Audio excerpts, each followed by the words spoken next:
Hello everyone and welcome back to another video from Wake&Tech. In this video, I'm going to show you how to delete your Circle K account. So let's get started right away.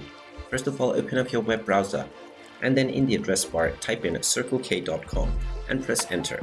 You will now be taken into the official Circle K website from which you can directly log into your account if you wish to do so.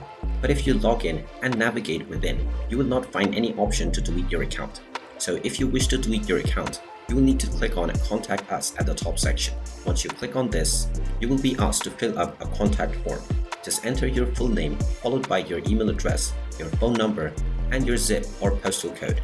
Then choose from the Question About section the website option, and within the area, you can simply choose the closest location to your nearest Circle K. You can leave the store address as it is, and then within the comment section, just type in that you wish to delete your account. You can then click on I'm not a robot to verify your identity, and finally click on the submit button.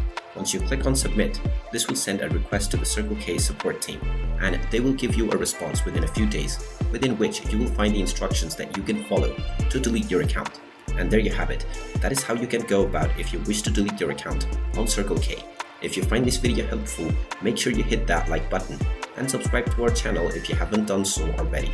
Also ring that notification bell to never miss another update from us. Thank you for watching and I will see you again in the next video.